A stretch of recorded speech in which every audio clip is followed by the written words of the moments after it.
Are there any differences in genders when we look from an environmental sustainability perspective? Does our gender influence our ecological behavior?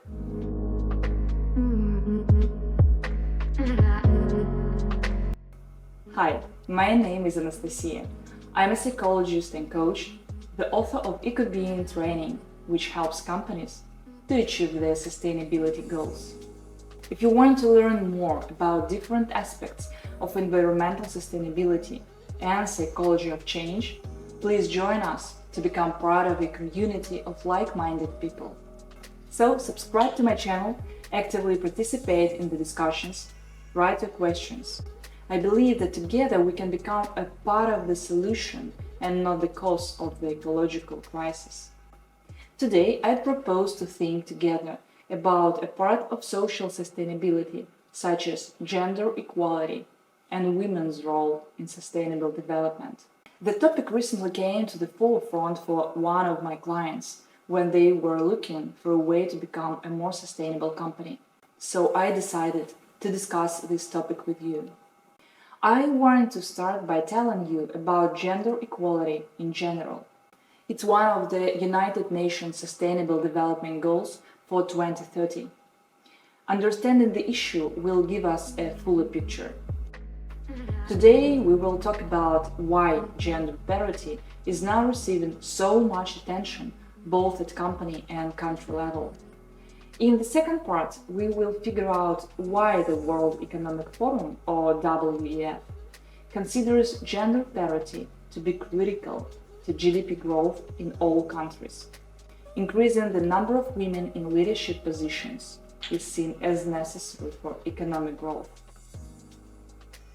Also, I will talk about what's happening at the firm level, review the latest research from McKinsey, and the WEF on the topic of the gender gap. Finally, in the third part, we will discuss how gender parity and environmental sustainability are related. Let's define gender parity first. Gender equality is about ensuring that women and men and people regardless of gender have access to the same opportunities, rights and conditions, while respecting their differences. Let's begin from the definition of gender parity. The definition that I use was given by Maria Teresa Lapoli.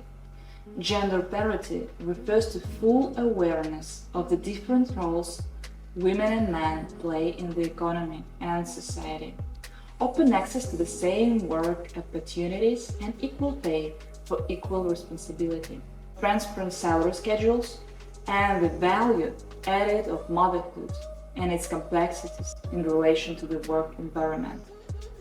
Today we will focus on two aspects. One, open access to the same work opportunities, and two, awareness of the different roles of different genders in the economy and society.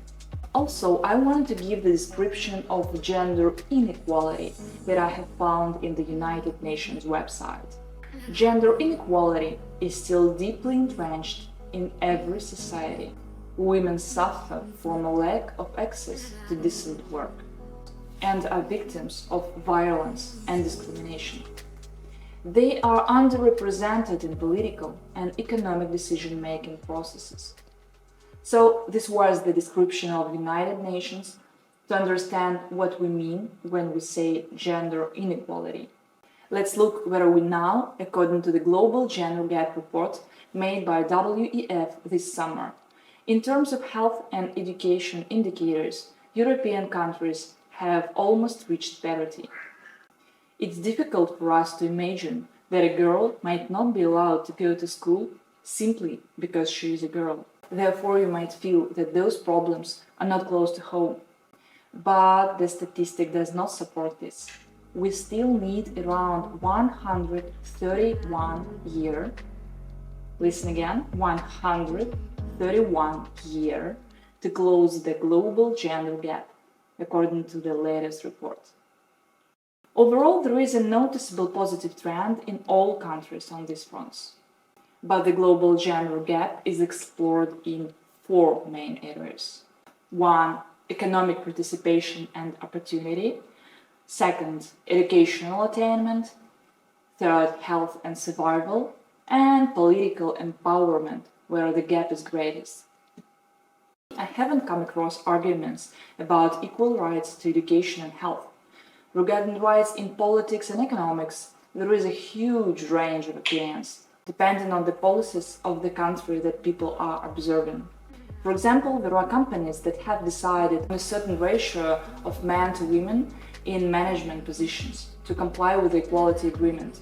To those in these companies, it sometimes seems unfair that a particular employee would be hired on the basis of gender. This is already perceived as discrimination against men. In addition, gender equality is not the only type of equality that a company may want to pursue.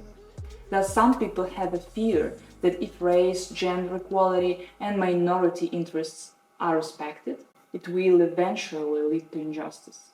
Although, in my opinion, when we talk about equality of opportunities, we mean equal opportunities for people to participate in all spheres, regardless of their race, gender, and nationality. This, by extension, takes into account the equal rights of people who identify themselves as different gender from man or woman.